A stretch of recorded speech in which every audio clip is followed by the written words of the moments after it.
नमस्कार सभी साथियों को स्वागत करता हूं सभी का इस यूट्यूब चैनल पर जिसका नाम है स्टडी विद पीएन लोधा। साथियों, आज मैं राजस्थान जीके की क्लास नंबर 18 आज आपके लिए लेकर आया हूं, जिसमें हम पढ़ने वाले हैं उपभोक्ता संरक्षण के बारे में। बहुत ही ज़्यादा महत्वपूर्ण ये आज का टॉपिक है, जो कि रीट पात्रता परीक्षा 2022 सेकंड ग्रेड शिक्षक भर्ती और रीट के बाद में जो थर्ड ग्रेड की शिक्षक भर्ती होगी उसके लिए, और साथ ही फर्स्ट ग्रेड के लिए भी काफ़ी ज़्यादा उपयोगी है। साथियों, एनसीईआरटी आरबीएससी की किताबों से ये चीज़ें आप पढ़ रहे हो, इतनी डिटेल से ये चीज़ें मैं आपको पढ़ाऊँगा यहाँ पर, तो आपको दूसरी जगह पर इन चीज़ों को दोबारा देखने की ज़रूरत ही नहीं पड़ेगी। तो चलिए वीडियो को शुरू करते हैं। एनसीईआरटी आरबीएससी का संपूर्ण निचोड़ हम देखने वाले हैं, और आज का हमारा टॉपिक है साथियों उपभोक्ता संरक्षण। ठीक है, और इसके बाद में आपको इस टॉपिक से संबंधित लगभग 30 से 40 प्रश्न, वस्तुनिष्ठ प्रश्न भी देखने को मिलेंगे। तो वीडियो को पूरा देख करके जाइएगा और अपनी प्रतिक्रिया जरूर दीजिएगा कि वीडियो आपको कैसा लगा। इसके पहले के 17 टेस्ट, मतलब जो 17 क्लासें हैं वो देखना चाहते हो तो लास्ट में आपको मिल जाएगी। साथियों, हमारा टॉपिक है उपभोक्ता संरक्षण। देखिएगा, उपभोक्ता संरक्षण को समझने से पहले हम सबसे पहले यहाँ देखेंगे, इसमें दो शब्द है उपभोक्ता संरक्षण, दोनों अलग अलग शब्द है। तो पहले हम उपभोक्ता शब्द का अर्थ देखेंगे और उसके बाद में उपभोक्ता संरक्षण की बात करने वाले हैं। तो देखिएगा, उपभोक्ता का अर्थ हम यहाँ समझने वाले हैं। उपभोक्ता का मतलब होता है वह व्यक्ति जो मूल्य अदा करके किसी वस्तु को खरीदता है अथवा सेवा प्राप्त करता है, उसे ही हम क्या कहते हैं, उपभोक्ता करते हैं। देखिएगा, यहाँ पर हम दुकान पर गए, हमने पैसे दिए और बदले में कोई वस्तु ली और उस वस्तु का हम उपयोग कर रहे हैं साथियों, तो फिर हम क्या हुए, उपभोक्ता हुए। इसलिए मैंने यहाँ नोट करके ये लिखा है, अगर कोई पुनः बिक्री के लिए कोई वस्तु खरीदता है तो उसे उपभोक्ता नहीं कहा जा सकता है। जैसे मान लीजिए मैंने दुकान पे से वस्तु ली 10 रुपये की और उसको किसी दूसरे को 12 रुपये में बेच दी, तो फिर मैं उपभोक्ता के अंतर्गत नहीं आऊँगा, क्योंकि वहाँ पर मैंने उस वस्तु का उपयोग नहीं किया है, उसको बेच दिया है। तो पुनः बिक्री के लिए कोई वस्तु खरीदी जाती है तो हम उसको उपभोक्ता नहीं कह सकते हैं। आगे बात करें साथियों, तो बहुत ही ज़्यादा महत्वपूर्ण प्रश्न आपके यहाँ से बनता है इस टॉपिक में से, कि भारत में उपभोक्ता आंदोलन सबसे पहले महाराष्ट्र में 1904 में शुरू हुआ था। तो देखो, पहली चीज़ तो ये है कि भाई, अगर भारत, राजस्थान की बात नहीं की जा रही है, हम भारत की बात कर रहे हैं। सबसे पहले उपभोक्ता आंदोलन की शुरुआत भारत में सबसे पहले, मतलब जब भारत आज़ाद भी नहीं हुआ था साथियों, क्योंकि आज़ाद 1947 में हुआ, तो 1904 में सबसे पहले शुरुआत की गई उपभोक्ता आंदोलन की। इंडिया में कहाँ से की गई, महाराष्ट्र से की गई साथियों। तो एक प्रश्न डायरेक्टली आपसे ये बन सकता है कि भारत में उपभोक्ता आंदोलन की शुरुआत कहाँ पर हुई, तो कहाँ पर हुई, महाराष्ट्र में हुई। कब हुई, तो 1904 में हुई। क्लियर है सभी के, इसको विशेष तौर पे आपको याद रखना है। आगे हम बात करें तो स्वतंत्र भारत में उपभोक्ता आंदोलन को आरंभ करने का श्रेय तत्कालीन मद्रास राज्य के मुख्यमंत्री श्री चक्रवर्ती राजगोपालचारी को जाता है, जिन्होंने वर्ष 1949 में उपभोक्ता हितों की रक्षा के लिए। तो यहाँ पर समझने वाली बात यह है, अगर डायरेक्टली पूछे तो आपको 1904 करना है, लेकिन स्वतंत्र भारत की पूछे, क्योंकि भारत कब आज़ाद हुआ, 1947 में, तो 47 के बाद में, मतलब भारत स्वतंत्र होने के बाद में सबसे पहले उपभोक्ता आंदोलन को आरंभ करने का श्रेय किसको जाता है, जो मद्रास के जो मुख्यमंत्री थे उस समय के, नाम था चक्रवर्ती राजगोपालचारी, इनको जाता है। इन्होंने क्या किया, 1949 में उपभोक्ता हितों की रक्षा के लिए उपभोक्ता संरक्षण परिषद की स्थापना की। तो यहाँ पर यह प्रश्न बन सकता है आपके कि सर्वप्रथम स्वतंत्र भारत में सर्वप्रथम उपभोक्ता संरक्षण परिषद की स्थापना कब की गई, तो 1949 में की गई। किसके द्वारा की गई, चक्रवर्ती राजगोपालचारी के द्वारा की गई थी। ठीक है, इसको भी आपको विशेष तौर पे याद रखना है, क्योंकि आपको एक एक तथ्य अगर याद रहेगा तो राजस्थान जीके में आपके क्वेश्चन गलत नहीं हो सकते हैं।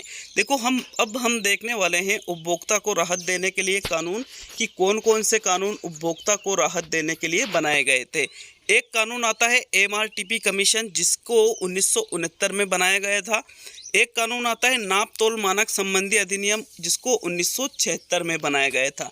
तो इनको तो सिर्फ आपको यही याद रखना है कि इस पे से ये प्रश्न डायरेक्टली पूछा जा सकता है कि एमआरटीपी कमीशन कब बनाया गया या ये किससे संबंधित है। तो बनाया गया 1969 में और किससे संबंधित है, उपभोक्ता को राहत देने के लिए, ठीक है, उपभोक्ता को सुरक्षा देने के लिए।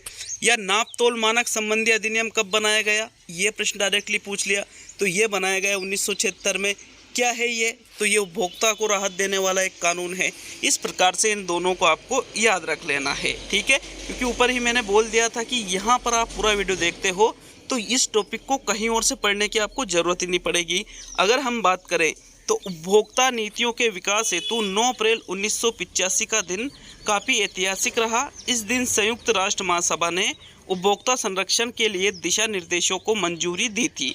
अर्थात उपभोक्ता के अधिकारों की घोषणा सर्वप्रथम संयुक्त राज्य महासभा ने की थी। तो मोस्ट इम्पोर्टेंट क्वेश्चन है साथियों कि उपभोक्ता के अधिकारों की घोषणा सबसे पहले किसके द्वारा की गई, तो किसके द्वारा की गई, संयुक्त राज्य महासभा के द्वारा की गई। कब की गई, 9 अप्रैल 1985 के दिन की गई। सबसे पहले की बात है अधिकारों की घोषणा के लिए, ठीक है, अधिकारों की घोषणा की बात की जा रही है, यहाँ पर आंदोलन की बात नहीं की जा रही है।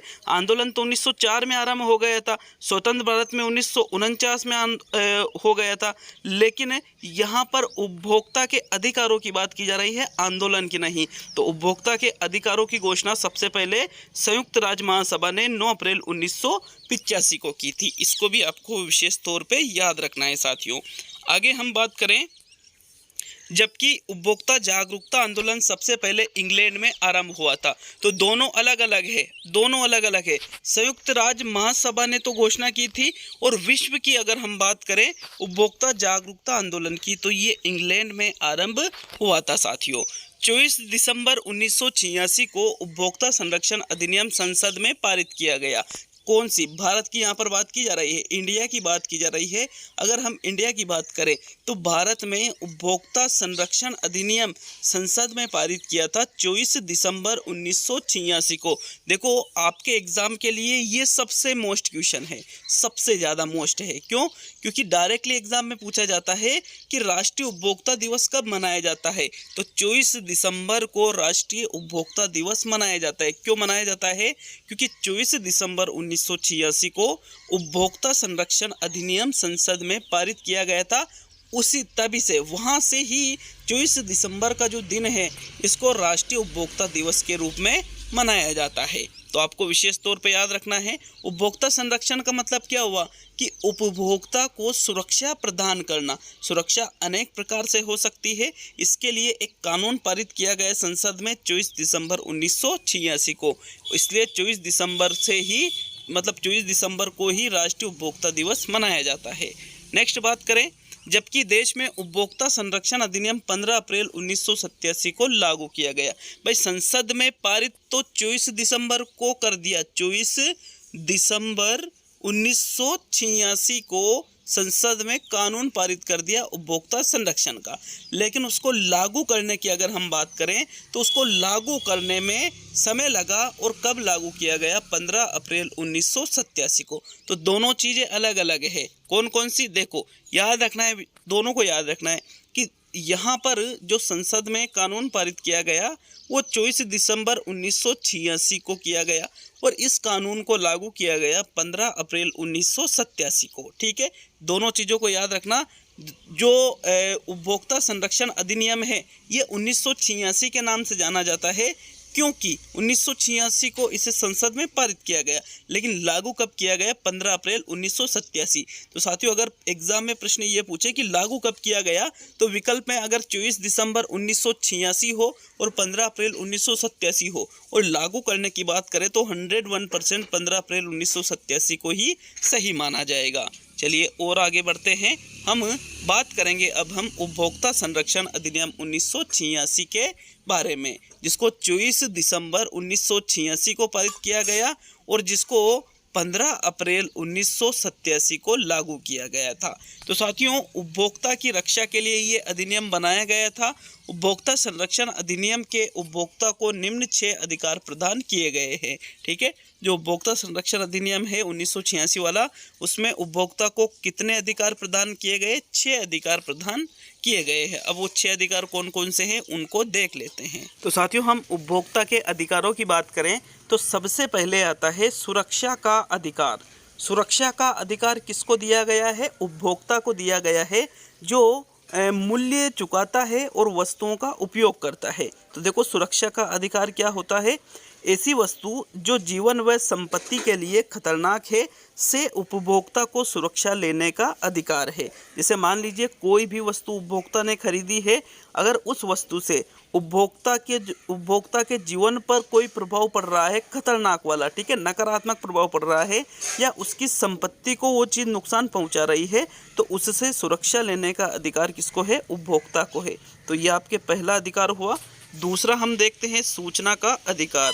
सूचना का अधिकार में देखिएगा, इसके अंतर्गत वस्तुओं या सेवाओं की गुणवत्ता, मानक, माप, मूल्य व शुद्धता आदि के बारे में सूचना प्राप्त करने का अधिकार है। तो ये आपके सेकंड अधिकार है, सूचना का अधिकार। और पहला अधिकार कौन सा था? सुरक्षा का अधिकार था। तो देखो, सूचना लेने की बात की जा रही है कि आपने कोई वस्तु खरीदी या कोई सेवा ली, तो उसकी जो गुणवत्ता है कि उसकी क्वालिटी कितनी है, मानकता क्या है उसकी मात्रा कितनी है, उसकी रेट कितनी है, वो शुद्ध है या नहीं है, या उसमें कुछ मिलावट की जा रही है, इन सभी चीज़ों के बारे में सूचना प्राप्त करने का भी अधिकार एक उपभोक्ता को होता है। नेक्स्ट, तीसरा अधिकार हम देखें, चयन करने का अधिकार। तो देखो, उपभोक्ता संरक्षण अधिनियम 1986 के अंतर्गत उपभोक्ता को वस्तुओं को अलग अलग किस्मों की प्रतियोगी मूल्य पर चयन करने का अधिकार है। जैसे मान लीजिए अलग अलग हम दुकान पे गए, कहीं पर कोई चीज़ अगर जैसे प्रिंट रेट 60 रुपये है, कोई चीज़ उस चीज़ को 40 रुपये में बेच रहे हैं, कोई 35 में बेच रहे हैं, कोई 37 में बेच रहे हैं, कोई 39 में बेच रहा है, तो हमारे पास चयन करने का अधिकार है। हमारी मर्जी हो वहाँ से हम उस वस्तु को ले सकते हैं। ठीक है, नेक्स्ट बात करेंगे चौथे नंबर पे, तो सुनवाई का अधिकार। देखो, चौथे नंबर पे सुनवाई का अधिकार क्या कह रहा है कि इस अधिकार के अंतर्गत उपभोक्ता की शिकायत को जिला, राज्य तथा राष्ट्रीय स्तर पर सुनवाई का अधिकार है।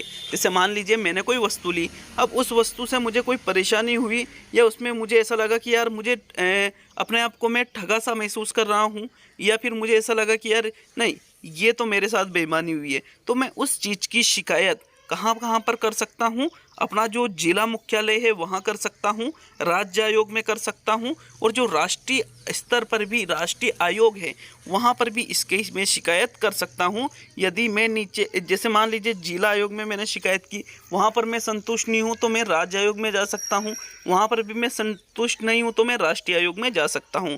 तो मुझे सुनवाई का अधिकार भी प्राप्त है। ठीक है, ये आपके चौथे नंबर पे। नेक्स्ट, पाँचवें नंबर पे बात करें तो ये आपके अधिकार आता है शिकायत के समाधान का अधिकार। इसके अंतर्गत अनुचित व्यापार, व्यवहार तथा शोषण की शिकायत पर समाधान का मांग करने का अधिकार प्रदान है। पांचवा अधिकार क्या नाम है इसका? शिकायत के समाधान का अधिकार। मैंने कोई शिकायत की है तो मुझे उसका समाधान मिलना चाहिए, ये भी एक अधिकार के अंतर्गत आता है। जैसे किसी ने अनुचित व्यापार किया है साथियों, अनुचित व्यवहार किया है, शोषण की शिकायत की है, तो साथियों इसकी समाधान के मांग करने का भी अधिकार मुझे है। नेक्स्ट, छठा और अंतिम अधिकार जो उपभोक्ता संरक्षण अधिनियम 1986 ने दे रखा है वह है उपभोक्ता को बाजार में उपलब्ध वस्तुओं व सेवाओं के प्रयोग तथा लाभ व हानि के बारे में जानकारी हासिल करने का अधिकार है, जिसको उपभोक्ता शिक्षा का अधिकार कहा जाता है। बाज़ार में जो भी चीज़ अवेलेबल है, जो भी मुझे सेवाएं मिलती है, उसका प्रयोग मैं किस प्रकार करूं, उसके कौन कौन से लाभ हो सकते हैं, उसकी कौन कौन सी हानियां हो सकती है, इस चीज़ की जानकारी भी मुझे प्राप्त करने का अधिकार है।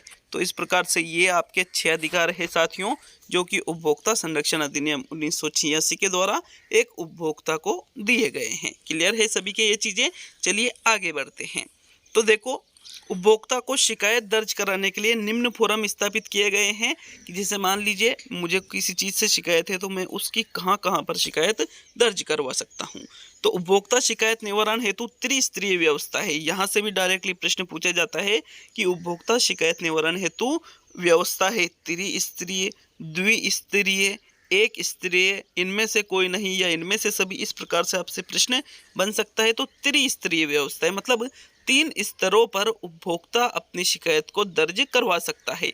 पहला है जिला उपभोक्ता फोरम में, दूसरा है राज्य आयोग में और तीसरा है राष्ट्रीय आयोग में। तो जिला उपभोक्ता फोरम, राज्य आयोग, राष्ट्रीय आयोग, यहाँ से भी डायरेक्टली प्रश्न बन सकते हैं। इनको भी आप अच्छी तरह से देख लीजिएगा।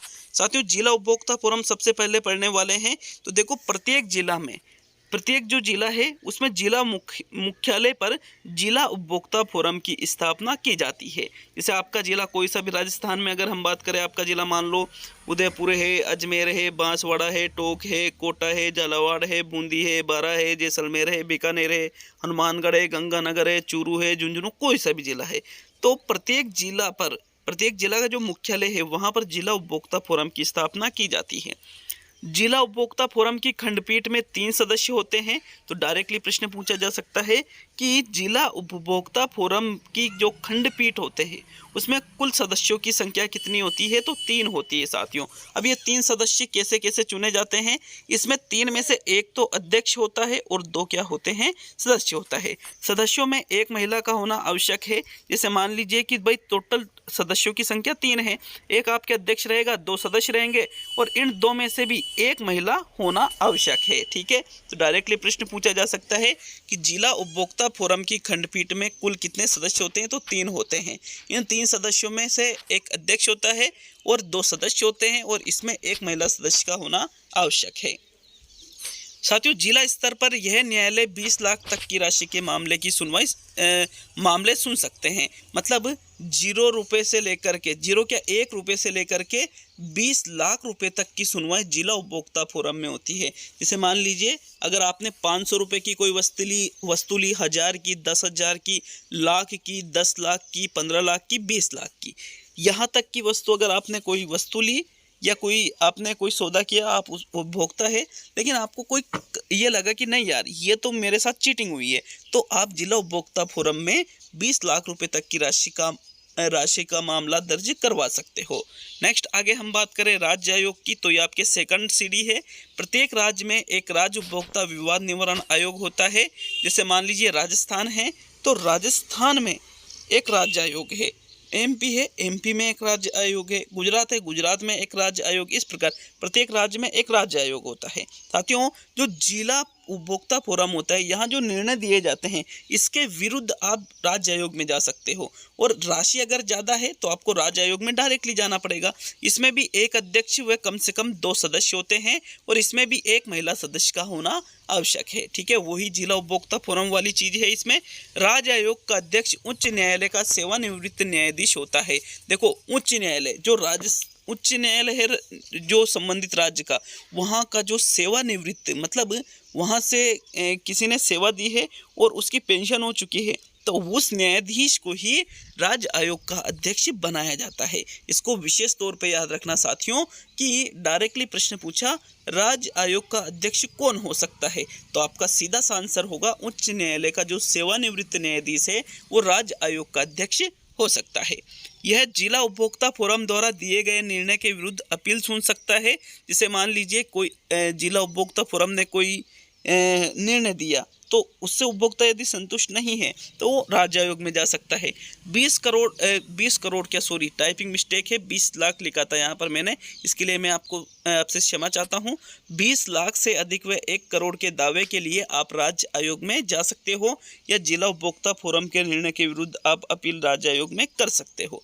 20 लाख से अधिक राशि होना चाहिए और 1 करोड़ तक होना चाहिए, इसकी राशि है साथियों। ठीक है, नोट करके लिखा है, राजस्थान राज्य उपभोक्ता संरक्षण आयोग का गठन 26 मई 1988 को किया गया था। साथियों, डायरेक्टली प्रश्न पूछा जा सकता है, मोस्ट इम्पोर्टेंट है, क्योंकि हम यहाँ पर देखो राजस्थान की जीके पढ़ रहे हैं तो राजस्थान राज्य उपभोक्ता संरक्षण आयोग का गठन कब किया गया? 26 मई 1988 को। स्टार कर लेना इसको विशेष तौर पे। ये चीज़ें गोल्डन चीज़ें हैं, ये डायरेक्टली आप पढ़ रहे हो ना, आपको ऐसा लग रहा है कि ठीक है कोई दिक्कत नहीं, इजीली इस चीज़ समझ में आ गई, ऐसे नोट्स मिल जाते, बट बहुत मेहनत से ये चीज़ें आपके लिए तैयार की जाती है साथियों। देखो आगे हम बात करेंगे राष्ट्रीय आयोग की, तो ये तीसरा और सबसे उच्च स्तर है। केंद्रीय स्तर पर देश में एक राष्ट्रीय आयोग भी स्थापित किया जाता है। इंडिया में सिर्फ एक ही राष्ट्रीय आयोग है। देखो आवश्यकता पड़ने पर कोई खंडपीठ स्थापित की जा सकती है, ऐसा नहीं है, ठीक है, लेकिन होता एक है। इसमें भी एक अध्यक्ष और कम से कम इसमें 4 सदस्य होते हैं। पहले क्या होता था, एक अध्यक्ष और कम से कम 2 सदस्य, लेकिन इसमें 4 सदस्यों का होना आवश्यक है एक अध्यक्ष के अलावा। साथियों जो राष्ट्रीय आयोग का अध्यक्ष होता है ये सर्वोच्च न्यायालय का सेवानिवृत्त न्यायाधीश होता है। उच्च न्यायालय का सेवानिवृत्त न्यायाधीश राज्य आयोग का अध्यक्ष और सर्वोच्च न्यायालय का सेवानिवृत्त न्यायाधीश राष्ट्रीय आयोग का अध्यक्ष, दोनों को विशेष तौर पे याद रखना। एक एक पॉइंट आपके लिए गोल्डन चीज़ें हैं ये। देखो आगे हम बात करें, अच्छा एक चीज़ और मैं आपको बता दूं, राजस्थान जी के 6 to 10th क्लास की NCERT RBSC आपके लिए चल रही है, पूर्णतः निःशुल्क करवाई जाएगी साथियों। और स्टडी विद PN लोधा जो टेलीग्राम चैनल है, आप गूगल पे जाके सर्च कर सकते हो study with PN Lodha Telegram channel, वहाँ पर आपको इनकी PDF मिलेगी। साथ ही आपको मनोविज्ञान के पूरे 100 टेस्ट आपको इस चैनल पे मिलने वाले हैं। लगभग 20-25 टेस्ट सभी विषयों के हो गए, मनोविज्ञान के भी हो गए 25 के आसपास, तो 100 पूरे मिलेंगे। हिंदी के भी पूरे 100 टेस्ट आपके लिए लेकर आ रहा हूँ। हिंदी के भी लगभग 20-25 हो चुके हैं। टीचिंग मेथड के भी 20-22 टेस्ट हो चुके हैं, इसके भी पूरे 100 टेस्ट आपको मिलेंगे। तो अगर चैनल पर नए हो तो चैनल को सब्सक्राइब करके बेल आइकन जरूर दबाइएगा। देखो इस आयोग में भी एक महिला सदस्य का होना आवश्यक है, मतलब प्रत्येक स्तर पर एक महिला सदस्य का होना आवश्यक माना गया है, ठीक है। यह आयोग सभी राज्यों के आयोगों द्वारा निर्णय किए गए मामलों को सुनता है। जैसे मान लीजिए मैंने कोई शिकायत की, कहाँ पर की, जिला उपभोक्ता फोरम में की, मेरी राशि 15 लाख ही है जिस पे मुझे शिकायत करनी है, तो मुझे वहाँ निर्णय दिया गया, मैं उससे संतुष्ट नहीं हूँ, मैं गया राज्य आयोग के पास, राज्य आयोग के निर्णय से भी मैं संतुष्ट नहीं हूँ, तो मैं कहाँ पर जा सकता हूँ, राष्ट्रीय आयोग के पास जा सकता हूँ।